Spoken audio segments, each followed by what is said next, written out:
오늘 우리에게 주시는 하나님 말씀은 시편 96편 1절부터 13절입니다. 새 노래로 여호와께 노래하라 라는 제목으로 우리가 함께 하나님의 말씀을 나누겠습니다. 이 시간이 하나님과 인격적으로 교제하는 복된 시간이 되기를 축복합니다. 아멘. 우리 한 사람 한 사람이 선포되는 말씀을 통해서 하나님의 영광을 맛보고 새 노래를 부르는 날이 되기를 소망합니다. 이 시편 96편은 이제 왕권 찬양시라고 분류할 수 있는 그런 시편입니다. 이스라엘을 넘어서 모든 나라 족속을 향한 하나님의 왕되심을 선포하고 찬양하는 그런 시편입니다. 이 시편 96편은 표제가 붙어 있지 않지요. 하지만 이제 70인 번역 성경을 보게 되면 이제 헬라어 성경입니다. 이 성경에 보면은 이제 이런 표제가 있습니다. 포로 후에 집이 지어졌을 때 다윗의 노래, 이런 표제가 붙어 있습니다. 이 시편의 배경은 역대상 16장 22절부터 33절에 나오는 배경입니다. 다윗이 언약궤를 시온성으로 가지고 돌아올 때, 그때 승리 행진곡으로 사용된 시편이 바로 이 시편 96편입니다. 그것이 시편으로 편집되지 않고 있다가 포로 귀환한 사람들이 집을 짓게 됐을 때 바로 이 시편을 가지고 하나님을 찬양했다는 것이죠. 그리고 이것이 시편 4권으로 편집돼서 이제 들어가게 된 것입니다. 그러니까 이것은 원래는 이제 승리 행진곡인 거예요. 언약궤를 시온성으로 가지고 올 때 다윗이 부른 노래이죠. 그런데 포로 귀환 이후에 집을 지을 때 또한 이 노래가 불려졌고, 이것이 성경에 들어가서 또한 계속 불려져 온 그런 시편이 된 것입니다. 이 시편의 특징은요, 이제 선교적인 시편이라는 그런 특징을 가지고 있어요. 선교적이다 하는 거죠. 우리가 지난 몇 주간 읽었었던 제왕시들을 생각해 보면 이 시들은 대부분 과거의 은혜로부터 현재에 이르기까지 우리의 왕으로 계신 하나님을 노래하는 그런 이제 노래였어요. 자신의 신앙 고백적인 그런 시편들이었는데, 시편 96편에 가면 분위기가 딱 바뀝니다. 이제 과거로부터 지금까지 우리에게 왕 되신 하나님이 아니라 이제 분위기가 바뀌어서요, 미래의 모든 나라를 향한 하나님의 통치하심을 노래하는 그런 노래로 이 성격이 조금 바뀌어져 갖고 불려지게 됩니다. 이 시편은 지금까지 우리에게 역사하신 구원의 하나님께서 세상 모든 족속에게 그 은혜를 또 베풀어 주실 것이며, 그러므로 그 모든 족속이 하나님을 예배하게 될 것을 노래하는 그런 시편인 거죠. 자, 1절부터 3절까지 우리가 같이 보기 원합니다. 제가 읽겠습니다. 새 노래로 여호와께 노래하라. 온 땅이여 여호와께 노래할지어다. 이제 온 땅이 하나님께 노래해야 된다라고 얘기하죠. 여호와께 노래하여 그의 이름을 송축하며 그의 구원을 날마다 전파할지어다. 온 땅에 하나님의 구원이 전파되어야 된다. 이렇게 얘기하죠. 그의 영광을 그의 백성 가운데에, 그의 기이한 행적을 만민 가운데에 선포할지어다 라고 말합니다. 1절에 처음 시작에 새 노래로 여호와께 노래하라 라고 이야기합니다. 새 노래로 노래하라고 이야기하는데요, 새 노래라는 것은 옛 노래와 대비되는 표현입니다.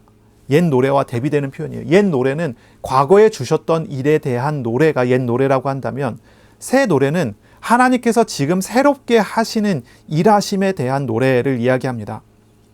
새 노래는 하나님의 새 일 행하심에 대한 찬양이에요. 이건 과거에 없었던 하나님의 일하심에 대한 반응으로 노래를 부르는 거죠. 왜 새 노래로 찬양해야 합니까? 그것은 이스라엘을 넘어서 이방인들을 포함한 온 땅에 하나님의 새 일이 나타나기 때문이에요. 하나님의 구원이, 하나님의 영광이 나타났기 때문이라는 것이죠. 자, 새 일은 무엇입니까? 하나님의 새 일, 이것은 포로로 끌려가기 전에 하나님께서 이사야를 통해서 유다 왕국에게 주셨던 말씀이 있습니다. 그 말씀에 이제 선포된 내용이죠. 이사야 43장 18절부터 21절까지 보면 이런 말씀을 하나님께서 이사야를 통해서 이스라엘에게 주셨습니다. 너희는 이전 일을 기억하지 말며 옛날 일을 생각하지 말라. 보라, 내가 새 일을 행하리니 이제 나타낼 것이라. 얘기해요. 어떤 일입니까? 반드시 내가 광야의 길을 사막의 강을 내리니 그리고 이 백성은 내가 나를 위하여 지었나니 나를 찬송하게 하려 함이니라 라고 합니다.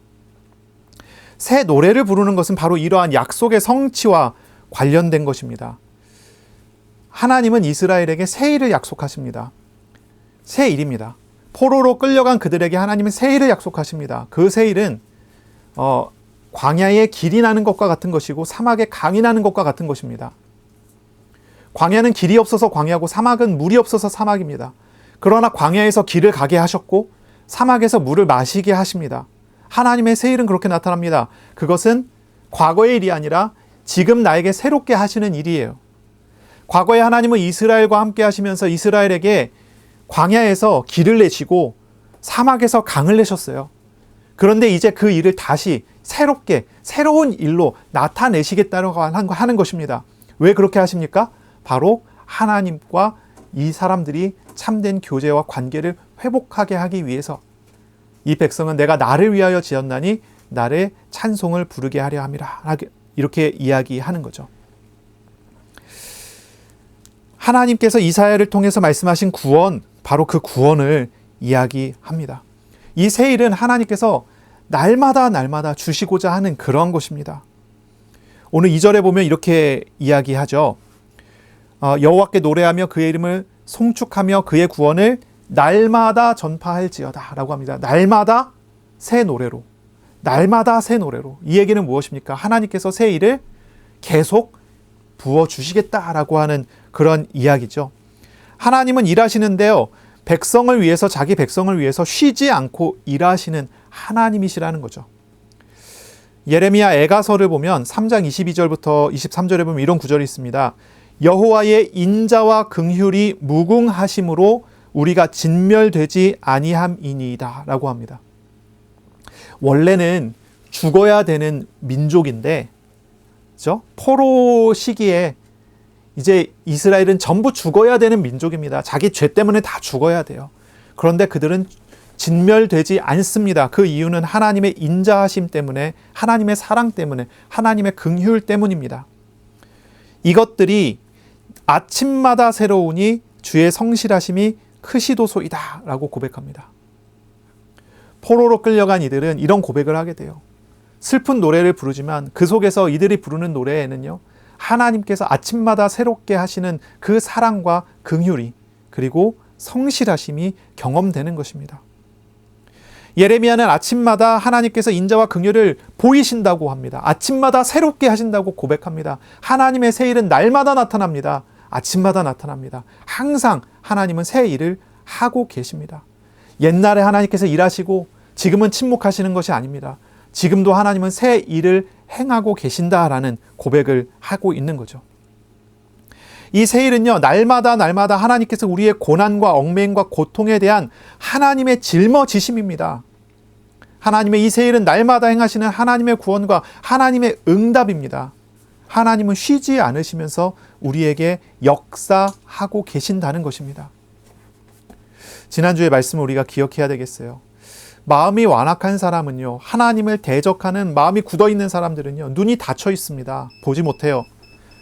귀가 닫혀 있어요. 듣지 못합니다. 그렇지만 마음을 하나님 앞에 움직여 나아가며 하나님을 찾고 하나님께로 나아가는 성도는 어떻습니까? 우리의 삶에 임재하시는 하나님을, 일하시는 하나님을 보고 듣게 되는 것입니다. 그리고 이러한 노래를 부르게 되는 거겠죠. 이러한 노래로 나아갈 수 있게 되는 것입니다. 여러분, 하나님의 새 일을 보고 새 노래로 나아가는 저와 여러분이 되기를 바랍니다. 축복합니다. 하나님은 새 일을 통해서 우리에게 하나님의 영광을 나타내시고자 합니다. 3절에 보세요. 이렇게 얘기합니다. 그의 영광을 백성들 가운데에, 그의 기이한 행적을 만민 가운데에 선포할지어다 라고 이야기합니다. 바로 이 구절의 구조를 보세요. 백성들과 만민들, 이게 이제 이어지죠. 자, 다시 말해서 하나님의 영광이 뭐라고 이야기하냐면, 하나님의 영광이 어떻게 나타난다고 얘기하냐면 그의 기이한 행적으로 나타난다고 얘기하는 거예요. 영광이라고 하는 단어는 카보드라는 단어입니다. 카보드. 이거는 무겁다는 뜻에서 나온 단어예요. 하나님은 가벼운 존재가 아니라 정말 무겁고 가장 비중이 있고 가치 있는 존재라고 표현할 때 우리가 영광이라는 단어를 사용하게 돼요. 이 영광이라는 단어는 하나님의 크심을, 하나님의 높으심을 표현하는 그러한 단어입니다. 자, 성경에 보면 하나님은 하나님의 영광을 어떻게 나타내십니까? 구름 기둥, 불 기둥으로 나타나셨다라고 합니다. 구름 기둥, 불 기둥으로. 하나님은 하나님의 영광을 하나님의 기이한 행적을 통해 나타내십니다. 하나님은 날마다 새 일을 행하심으로 하나님의 영광을 우리에게 나타내세요. 오늘 본문에 보면 포로 해방의 과정에서도 이 하나님의 영광을 나타내신 겁니다. 이들이 이런 고백을 하는 것입니다. 이것은 뭐냐면은 하나님이 어떠한 기적의 과정을 통해서 하나님의 영광을, 하나님의 크심을, 하나님의 실상을 드러내 보이셨음을 말하는 겁니다. 하나님은 우리에게 하나님 자신을 보여주시고자 하세요. 하나님의 어떠한 크심을, 하나님의 어떤 놀라우심을 우리에게 나타내 보여주시고자 하세요. 그리고 그것을 보여주시는 방법이 뭐냐면 어떤 구름기둥, 불기둥 같은 일들, 어떤 새 일의 표적을 통해서 우리에게 그것을 나타내시는 겁니다. 우리는 신앙생활을 하면서 여러 가지 경험들을 하게 됩니다. 하나님께 기도해서 응답받기도 하고요. 하나님께서 참 놀랍게 말씀을 주시고 말씀대로 성취하시는 경험도 하게 됩니다. 여러 가지 방법으로, 여러 가지 모양으로 우리는 하나님을 경험하게 됩니다. 그것을 통해 하나님께서 우리에게 주시고자 하는 게 있습니다. 그건 무엇입니까? 어떤 기적 자체를 주시고자 하는 것도 아니고 어떤 소원을 성취하시는 어떤 그런 것을 주시고자 하는 것이 아니라요. 하나님께서 우리에게 주시고자 하는 것은 새 일을 통해서 새 일을 행하시는 영광의 하나님 알게 하시기를 원한다는 거예요. 이게 참 중요한 부분입니다. 하나님은 우리에게 영광의 하나님을 알기를 원하세요. 우리가 새 일을 경험할 때 새 일의 어떤 그것을 우리가 이득을 얻게 하는 거기에 목적이 있는 게 아니라는 거예요. 새 일을 주시면서 새 일을 행하시는 하나님 알게 하는 데 하나님 목적이 있어요. 하나님은 새 일을 통해서 하나님이 얼마나 크신지를 드러내세요.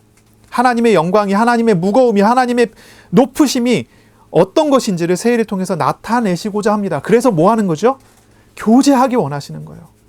예배하기 원하고 소통하기 원하고, 그래서 하나님의 안식과 하나님의 행복을, 하나님의 기쁨을 우리에게 부어주시고자 하는 것입니다. 하나님의 영광의 나타남은 보이지 않는 하나님, 그리고 보이지 않는 하나님의 성품이 어떤 사건이나 어떤 상태를 통해 우리 눈에 보여지고 느껴지게 되는 그런 거예요. 가려진 본질이 드러나고 하나님의 성품이 우리의 현실에서 실현되는 것을 보면서 하나님을 알아가게 하는 겁니다. 하나님은 이 새 일을 우리에게 날마다 행하십니다. 그래서 하나님 알게 하기를 원하시는 거예요. 하나님 알고 하나님을 신뢰하게 되고 하나님을 믿어서 하나님을 의지하게 되는 것, 거기로 우리를 이끌고자 하는 거죠. 우리가 믿음의 눈을 열고 하나님의 높으심을, 하나님의 크심을, 하나님의 영광을 보는 매일이, 매 순간이 되시기를 바랍니다. 우리의 보호자 되신 분이 참 크신 영광의 하나님이심을 알게 될 때 우리는 진짜 그 안에서의 안식을 얻게 되고 그 안에서 진짜 평안과 기쁨에 들어가게 될 것입니다. 그 영광을 노래하게 될 것입니다. 이 96편 1절처럼 새 노래로 여호와께 노래하라. 이 새 노래가 불려지는 그런 일들을 보게 될 것입니다. 4절부터 6절입니다. 읽겠습니다. 여호와는 위대하시니 지극히 찬양할 것이요 모든 신들보다 경외할 것이며 만국의 모든 신들은 우상들이지만 여호와께서는 하늘을 지으셨음이로다. 존귀와 위엄이 그의 앞에 있으며 능력과 아름다움이 그의 성소에 있도다. 자, 앞서서 1절에서 3절까지는 온 땅이 하나님의 통치 아래에 있어서 하나님을 찬양해야 한다라고 말을 했어요. 근데 4절부터 6절은 온 하늘도 1절에서 3절은 땅이라고 했고요. 4절에서 6절은 하늘도 이야기합니다. 하늘도 하나님, 높으신 하나님 통치 아래에 있기 때문에 하나님을 찬양하는 것이 마땅하다라고 말을 합니다. 이 4절에서 6절은요, 영광의 하나님이 어떤 분이신가에 대해서 말을 합니다. 4절 앞부분에 보면은 하나님은 위대하신 분이시고 경외 받으실 만한 분이시다라고 말을 합니다. 그러면서 딱 대조를 합니다. 이 4절 뒷부분부터 대조를 하죠. 자, 모든 신들보다 경외할 분이다. 모든 신들과 이제 비교를 합니다. 5절입니다. 만국의 모든 신들은 우상들이지만 하나님께서는 하늘을 지으셨음이로다 라고 말합니다. 신적 존재들이 있어요. 우상들과 그 우상의 배후의 역사는 신적 존재들이 있어요. 그러나 그들은 피조물에 불과하다는 거예요. 그 신적 존재들은 하나님의 피조물에 불과한 것이고, 또 그 신적 존재로 상징되는 우상들은 사람의 손으로 만든 우상의 조각들에 불과하다는 거죠. 그러나 하나님은 어떠신 분입니까? 그 피조물과는 완전히 질적으로 다르신 분이죠. 그분은 하늘을 만드신 창조주이시다라고 말을 하는 겁니다. 하나님은 우상들과는 다르게 전능하시고 역사하시는 그런 분이세요. 창조하시고 통치하시는 하나님이세요. 만물을 주관하시는 진정한 경외의 대상이다라고 말합니다. 그래서 6절입니다. 이렇게 표현합니다. 존귀가 하나님께 있습니다. 위엄이 하나님께 있습니다. 능력이 그리고 아름다움이 하나님의 그 집에 있는 것이다 라고 말을 합니다. 이 존귀와 위엄과 능력과 아름다움이라고 하는 것들은 전부 하나님의 영광을 강조하는 그런 단어들입니다. 이 단어들은 하나님의 크심을 나타내요. 하나님의 빛나는 영광을 표현합니다. 1절에서 3절까지 하나님의 영광은 구원하시는 하나님의 일로 나타난다면 4절에서 6절까지 하나님의 영광은 이방 신들과 비교할 수 없는 창조주이심으로써 다스리시는 어떤 섭리자로서의 하나님을 나타내는 거예요. 우리가 하나님에 대해서 말할 때 언제나 우리는 하나님을 두 가지로 표현을 합니다. 하나님이 초월자이시다라고 하면서 하나님이 얼마나 우리와 다른 존재이신지를 말하죠. 그리고 또 하나는 하나님은 내재적으로 역사하시는 내재적 하나님이시다라고 말을 하면서 그 크신 하나님이 우리에게 어떻게 찾아오셔서 우리를 구원하시고 도우시는지를 말합니다. 바로 이 시편에서 그렇게 하나님을 찬양하는 거예요. 1절에서 3절까지는 온 땅이 노래할 만한 구원을 노래해야 된다라고 이야기를 하고, 4절에서 6절에는 그 구원의 하나님이 얼마나 크신지를 말하며 그러므로 하나님께 새 노래를 불러야 된다라고 말을 하고 있는 거죠. 저와 여러분이 이 주간에 정말 경험해야 될 것은 이것입니다. 하나님의 영광입니다. 하나님의 영광. 정말 크신 분, 크신 하나님을 경험해야 할 것입니다. 그리고 그 크신 분이 나 같은, 우리 같은 작은 자에게 어떻게 찾아오셔서 어떻게 도우시고 어떻게 은혜를 주시는지 바로 그 영광을 알아가야 할 것입니다. 하나님을 알기를 소원하시고 기도하세요. 하나님 알아가기를 기도하세요. 그리고 또한 하나님의 성전에서 예배하는, 그렇죠? 교회에서 예배하고 각 가정에서 삶의 자리에서 예배함으로써 그 크심을, 하나님의 위엄과 존귀와 전능과 아름다움을 맛보고 찬양하는 우리들이 되기를 바랍니다. 이 영광을 누리는 것은 오직 구원받은 성도에게만 주신 특권입니다. 그러한 축복입니다. 베드로서에 보면 베드로전서 1장 12절인가요? 보면은 이것은 천사들도 살펴보기를 원하는 것이라고 표현을 해요. 천사들도 천사들은 하나님 영광 아주 가까이에 있는 존재들이잖아요. 하지만 그 천사들은 그 영광을 누리는 존재는 아니에요. 영광을 볼 뿐입니다. 그런데 하나님의 백성들은, 택함받은 하나님의 성도에게는 하나님께서 그 영광을 누리도록 선물로 주셔요. 이것이 달라요. 천사들은 하나님 영광을 보지만 하나님과 달라요. 그 영광을 누리지 못해요. 그러나 성도는 그 영광을 보고 그 영광이 우리 가운데 오았기 때문에 그 영광을 누릴 수 있는 자격과 신분을 가진 거예요. 바로 이것을 우리가 얻어가고 누리는 그런 기도가 이 주간에 있기를 바랍니다. 자, 7절부터 10절까지를 보겠습니다.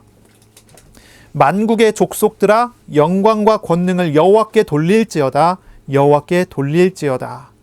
여호와의 이름에 합당한 영광을 그에게 돌릴지어다. 예물을 들고 그의 궁정에 들어갈지어다. 아름답고 거룩한 것으로 여호와께 예배할지어다. 온 땅이여 그 앞에서 떨지어다. 모든 나라 가운데에서 이르기를 여호와께서 다스리시니 세계가 굳게 서고 흔들리지 않으리라. 그 그가 만민을 공평하게 심판하시리라 할지로다 라고 말합니다.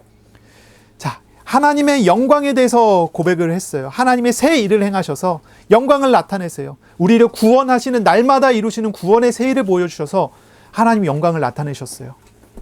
그리고 뭐라고 요구합니까? 우리에게 이제 이렇게 요구합니다. 그 영광의 하나님께 그 영광에 합당한 예배를 드리라 라고 요구하는 거예요. 그 영광에 합당한 예배를 드리라고 이야기합니다. 자, 7절에는 예배 인도자가 요구하죠. 만국의 족속들 모두가 하나님께 영광과 권능을 돌리라 라고 말합니다. 8절 앞부분에 하나님의 이름에 합당한 영광을 돌리라 라고 말합니다. 돌리라라는 단어는 확실하게 행동하라 라는 표현이에요. 확실하게 행동하라. 행동하고 행동으로 예배하라는 명령입니다. 하나님의 영광을 맛본 자는 당연히 해야 될 것이 하나님께 예배하는 것입니다. 8절 뒤에는 예물을 들고 라고 이야기하고, 예물을 들고 하나님의 궁정에 들어가라 얘기하고, 9절에는 거룩하게 단장을 하고 예물을 드리며 하나님을 경외하라 라고 이야기합니다. 여기에 이제 하나님께 예배하고 예물 드려야 되는 이들은 누구냐면 만국의 족속들입니다. 만국의 족속들. 자, 10절에 보면 이제 만국의 족속들은 외치라 라고 말합니다. 외치라. 뭐라고 외쳐야 됩니까? 여호와께서 다스리신다 라고 외치라는 거예요. 세계가 굳게 서고 흔들리지 아니하리라 이렇게 얘기합니다. 만민을 그가 공평하게 심판하신다 라고 말합니다. 이 세 가지로 얘기해요. 이스라엘뿐만이 아닙니다. 온 만국의 족속들이 이제 그 영광을 보게 됐고, 그제 이 영광에 합당한 예배를 드려야 합니다. 자, 하나님은 우리에게 은혜 주시고요. 우리는 은혜를 받았습니다. 은혜 받은 자는 마땅히 뭐 해야 합니까? 예배해야 합니다. 예배해야 합니다. 이것이 마땅한 것입니다. 하나님께 예배하는 것입니다. 하나님을 사랑하는 것입니다. 그리고 또한 하나님의 말씀 명령에 따라 우리는 뭐하죠? 이웃을 또한 사랑하는 대로 나아가는 것입니다. 하나님의 영광을 맛본 사람은 이렇게 하는 것이 마땅한 것입니다. 한국에서 정말 은혜를 받았다 그러면 보통 어떤 행동을 하냐면 기도원에 들어갑니다. 그런 경우를 봐요. 그 영광을 더 경험하고 싶습니다. 그러면 기도원에 들어가 버려요.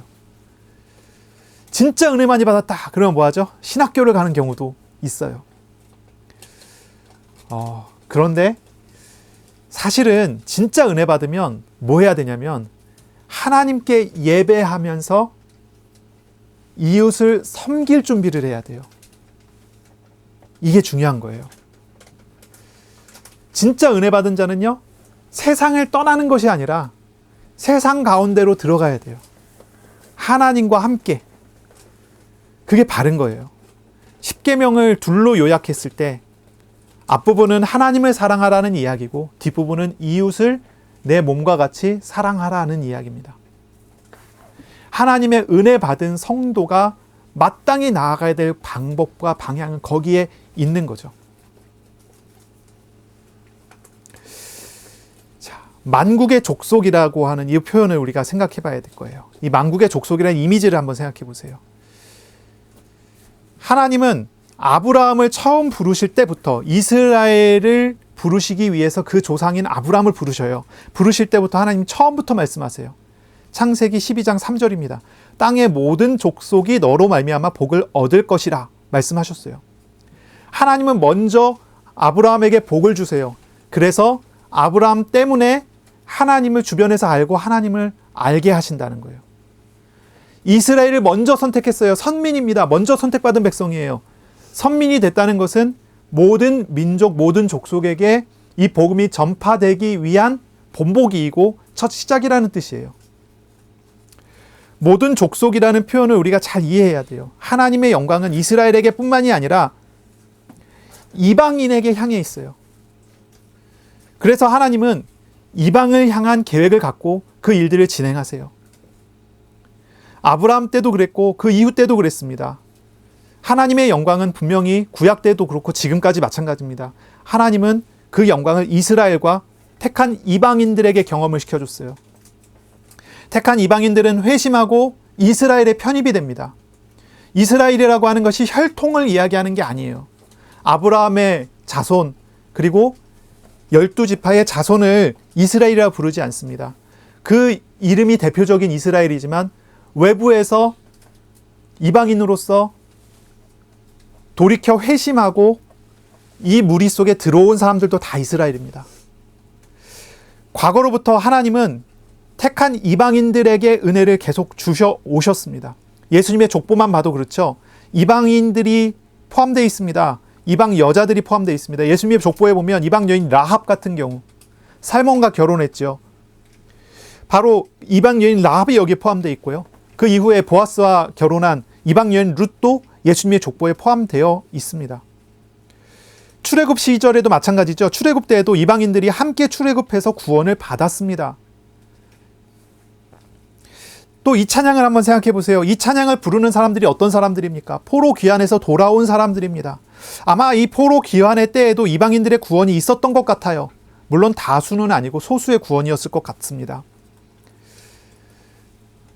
이방인들에 대한 구원은 계속 하나님께서 때에 따라 이루어 가셨고 만들어 가셨습니다.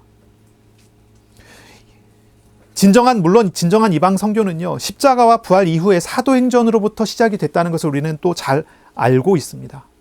이 하나님의 구원은 이스라엘을 넘어서 세계 만국 족속에 열려 있어요. 하나님은 과거에 그렇게 행하셨던 것처럼 지금도, 그리고 지금은 더 온전히 하나님의 새 일을 행하심으로 열방의 복음을 전파하십니다. 하나님은 미래에도 모든 족속에게 새 일을 행하심을 분명히 나타내실 것입니다. 하나님은 새 일을 행하심으로 그 영광을 이방인들에게도 비추시고 회개하고 돌아오게 하실 것입니다. 우리 하나님 백성들의 사명이 무엇이냐? 우린 이런 질문을 하는데요. 하나님 백성의 사명이 뭐죠? 하나님 백성은 뭐 해야 합니까? 어떤 방향을 가지고 가야 합니까? 우리 주님께서 우리에게 주신 사명을 기억해야 돼요. 우리 주님은 우리에게 가르쳐 주십니다. 우리에게 굉장히 중요한 메시지를 던져주시죠. 세상 모든 민족에게 복음이 전파되어야 한다라고 말합니다. 종말은 그제야 끝이 온다라고 이야기합니다. 만국 족속이 하나님의 통치를 알게 하고 그들로 하나님을 예배하게 하는데 하나님의 백성의 사명이 있습니다. 우리들이 하나님의 통치 아래에 있는 백성이라면 우리들은 우리 이웃을 향하신 하나님의 마음을 마음에 담고 기도해야 할 것입니다. 그렇게 하면 우리는 만방에 행해지는 새 일을 보면서 그 일을 나타내 주시는 하나님의 영광으로 인해서 우리는 이들과 같이, 이 찬양을 부르는 사람들과 같이 기뻐하고 노래하는 사람들이 될 것입니다. 자, 11절, 12절을 보겠습니다. 하늘은 기뻐하고 땅은 즐거워하며 바다와 거기에 충만한 것이 외치고 밭과 그 가운데 있는 모든 것은 즐거워할지로다. 그때 숲의 모든 나무들이 여호와 앞에서 즐거이 노래하리니 라고 말합니다. 자, 하늘, 땅, 바다, 그리고 밭과 모든 것들이 하나님을 즐거워하며 찬양하라 이렇게 말을 합니다. 제일 앞에 땅이라고 했고요. 그 다음에 하늘이라고 했잖아요. 그리고 그 영광을, 땅과 하늘, 이곳에서 그 영광을 엿보고 맛본 사람들은 마땅히 하나님 앞에 그 영광에 합당한 예물로 예배하라라고 말을 합니다. 그리고 그 예배가 이루어졌을 때 어떠한 일이 벌어집니다. 이렇게 벌어집니다. 하늘이 기뻐합니다. 땅이 즐거워합니다. 기쁨이 그 안에 있어요. 기쁨이 나타납니다. 참 예배 속에 하나님은 기쁨을 주십니다. 참 예배 속에 하나님은 기쁨을 허락하여 주십니다. 하나님의 나라는 무엇입니까? 의와 평강과 희락이라 했습니다. 하나님의 통치가 이루어질 때 거기에는 의가 실현이 됩니다. 그리고 거기에는 안식이 나타납니다. 그리고 그곳에는 기쁨이 나타납니다. 자, 예배자에게 하나님은 기쁨을 주십니다. 예배자에게 하나님은 기쁨을 내려주십니다. 땅과 하늘과 모든 것들과 함께 기뻐할 수 있는 그 기쁨이 그곳에서 나타나고 벌어지게 됩니다. 하나님의 통치의 결과입니다. 땅이 기뻐하고 하늘이 즐거워하며 바다와 가득한 물들이 소리를 칩니다. 노래를 부릅니다. 밭과 그 소산이 즐거워하고 숲의 나무들이 또한 노래를 부릅니다. 하나님의 통치는 모든 만물을 통해서 드러나게 됩니다. 예배자에게 하나님은 모든 만물을 통해서 복을 주십니다. 모든 만물을 통해서 기쁨을 주십니다. 만약에 우리가 정말 믿음의 눈이 열리고 우리의 귀가 열리면요, 우리는 만물을 통해서 보게 될 것입니다. 새 일을 행하시는 하나님의 영광을 보게 될 것입니다. 그러면요, 우리는 모든 만물을 보면서 하나님을 기뻐하게 되는 그러한 결과도 맞게 됩니다. 나를 위해서, 택한 백성을 위해서 모든 만물 가운데 일하시는 하나님을 우리는 또 그 속에서 경험하게 되겠죠. 왜 하늘에 구름이 끼는지, 왜 하늘에서 비가 내리는지, 왜 하늘에 태양이 뜨는지, 그전에는 그냥 보지만 예배자가 돼보세요. 예배자로서 하나님과 동행해보세요. 그것을 모두를 주관하시는 하나님을 보며 저것은 비가 내리는 게 아니고 저것은 햇빛이 찌는 게 아니고 저것은 하나님이 나와 함께 하심을 보이시는 방법이구나. 이런 걸 경험하게 되는 거예요. 이런 것을 보게 됩니다. 중요한 게 어디에 있습니까? 예배자에게 있어서 중요한 게 무엇입니까? 마음이 완악해지지 않도록, 뭐죠? 하나님께 방향 맞춰지지 않은 마음을 버리도록 하는 것입니다. 그리고 하나님의 말씀 앞에서, 하나님의 새 일 행하심 앞에서 우리가 하나님의 영광을 볼 때 바로 이러한 일들이, 이러한 역사들이 경험되고 나타나게 됩니다. 그러므로 정말 기도하는 주간이 되시기 바랍니다. 나의 눈을 열어, 우리의 눈을 열어 하나님의 영광을 보게 해달라 기도하세요. 하나님은 모든 만물을 통치하십니다. 그 모든 일들은 우리 하나님의 백성들을 위한 하나님의 통치입니다. 하나님은 새 일을 행하셔요. 어디에서 새 일을 행하십니까? 날마다 새 일을 행하십니다. 날마다. 모든 일 속에, 모든 만남 속에 매우 사소한 작은 일에까지도 하나님은 새 일을 행하십니다. 자기 백성을 위하여, 우리를 위하여, 나를 위하여 하나님이 새 일을 행하세요. 바로 그 일을 보게 해달라고, 그 일을 알게 해달라고, 그 일을 보고 듣는 마음과 눈과 귀를 가지게 해달라고 기도하세요. 13절입니다. 그가 임하시되 땅을 심판하러 임하실 것임이라. 그가 의로 세계를 심판하시며 그의 진실하심으로 백성을 심판하시리로다. 아멘. 자, 그가 임하시되 임하실 것이라 이렇게 말합니다. 그가 임하시되 임하실 것이라. 이거는 종말론적인 이미지입니다. 이미 하나님은 임하셨잖아요. 하나님께서 이미 임재하시잖아요. 임재하시기 때문에 예배하고 있는 거예요. 근데 또 뭐라고 얘기하냐면 임하실 것이라 라고 얘기합니다. 하나님이 이미 오셨는데 아직 완성되지는 않았다는 얘기죠. 이미와 아직 사이에 있는 거예요. 끝이 옵니다. 하나님의 심판이 옵니다. 그리고 그것은 완성됩니다. 그 심판이 완성돼요. 자, 종말 그러면 뭐가 가장 먼저 떠오르나요? 어떤 사람들은 끝이 떠오른대요. 끝나는구나 이렇게 생각하는 거예요. 끝이 나는구나. 근데 우리는 끝이 아니라 이것을 완성으로 봅니다. 완성. 하나님의 종말은 끝을 내는 게 아니라 완성시키는 겁니다. 완성. 뭘 완성시킵니까? 악인에 대한 심판이 완성되고 성도에게는 완전한 평안과 기쁨이 완성됩니다. 바로 그날이 오는 겁니다. 그러므로 그날을 기다리는 자가 우리가 돼야 되겠죠. 그날 전까지는 택함 받은 성도들은 마음에 이미 찾아오시고 함께 하시는 하나님 안에서 천국의 평안과 기쁨을 맛보게 됩니다. 맛보는 것입니다. 예배 때 일어나는 축복, 예배자에게 일어나는 축복을 우리가 얘기했잖아요. 하늘이 기뻐하고 땅이 기뻐하는 거예요. 밭이 그 소산을 냅니다. 그것으로 하나님을 알게 하고 저 숲의 나무들이 노래를 하는 걸 통해서 하나님을 알게 됩니다. 예배자에게는 하나님께서 그 모든 축복을 다 부어주십니다. 하나님의 백성이 가는 길에 하나님은 하나님의 나라를 주시고 평안과 기쁨을 맛보게 해주세요. 이것이 하나님이 우리에게 오셨기 때문에 이루어지는 일입니다. 그러나 완성은 아직 아니에요. 그 완성을 기다리는 자가 돼야 된다 이야기하는 거죠. 이 땅에 사는 동안 우리는 아직 완성되지 않은 길을 가게 됩니다. 이미 와 있지만 완성되지 않은 길을 봅니다. 천국은 우리에게 있지만 하나님 나라는 우리의 삶에 왔지만 아직 완성되지는 않았습니다. 우리는 우리의 삶을 통해서 우리의 짐을 짊어지신 하나님으로 인해서 날마다 구원의 맛을 볼 수 있습니다. 그러나 이것이 끝이 아닙니다. 더 나아가야 합니다.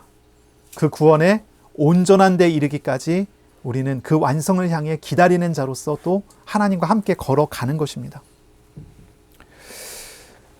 우리가 육신 가운데 있기 때문에 우리가 육신을 떠나기 전까지는요, 늘 흔들릴 수밖에 없는 것이 인간입니다. 우리의 마음에 완악한 것은 언제나 우리를 흔듭니다. 그게 우리입니다. 그러나 하나님을 의지할 때마다, 하나님 바라볼 때마다 하나님은 우리에게 놀라운 천국의 맛을 보여주신다는 것입니다. 이 땅에서 우리는 바로 그 하나님을 알아가는 과정 속에 있어야 할 것입니다. 이미 임하였지만 아직 완성되지 않은 종말, 그것을 바라보며 또한 기다리는 자로서 서야 하는 것이죠. 예수님 영접한 성도님들, 저와 여러분에게, 그리고 그 마음의 삶에 하나님이 함께 하신다는 사실을 잊지 않으시기를 바랍니다. 성도의 실상은 하나님이 함께하는 그것이 진짜 실상입니다. 우리가 경험하고 있는 어떠한 사건과 시험과 문제와 고통과 고난이 우리의 실상이 아닙니다. 그것이 있지만 그것과 함께 하나님이 나를 짊어지고 계신다는 사실을 볼 때 성도는 진정한 예배가 거기서부터 시작이 되고 그 마음의 평안과 기쁨과 삶의 온전한 것이 나오기 시작하는 것입니다. 오늘 하나님은 자기 백성들 가운데 기이한 일들을, 새 일을 행하신다고 말씀하십니다. 이 주간 아침마다 새 일을 행하시는 하나님을 아는 주간이 되시기 바랍니다. 그리고 새 노래로 아름답고 거룩하게 하나님께 예배하는 예배자들 다 되시기를 바랍니다. 이 주간 기도하세요. 마음이 완악하게 하지 않도록 하나님의 새 일을 행하심을 보는 눈과 듣는 귀와 마음을 달라고 기도하세요. 또한 믿지 않는 이웃에게 하나님의 영광이 비추어져서 구원하시는 은혜 달라고 또한 기도하시기를 바랍니다. 하나님의 말씀을 묵상하면서 하나님께서 우리의 삶에 말씀하신 대로 동행하심을 누리는 주간이 되시기를 예수님의 이름으로 축복합니다. 아멘. 기도하겠습니다. 하나님 아버지, 감사합니다. 말씀하시고 말씀을 이루어 가시는 하나님을 믿습니다. 주님, 오늘 우리에게 주신 말씀처럼 하나님의 새 일 행하심을 볼 수 있는 눈이, 들을 수 있는 귀가, 그 마음이 열리는 주간 되게 하여 주옵소서. 그러므로 새 노래로 하나님을 찬양하며 하나님이 주시는 하나님의 나라의 놀라운 축복 속에 서게 하여 주옵소서. 하나님, 우리 주변에는 믿지 않는 족속, 믿지 않는 이웃들이 많이 있습니다. 하나님, 주님께서 우리와 함께 하심으로 하나님의 영광을 나타내시며 우리 이웃에게 그 하나님의 영광을 보게 하심으로 구원하시는 일과 역사를 또한 나타내 주옵소서. 감사합니다. 예수님의 이름으로 기도합니다. 아멘. 우리 구주 예수 그리스도의 은혜와 하나님 아버지의 사랑하심과 성령님의 교통하심이 이제로 영원까지 항상 함께 있을지어다. 아멘.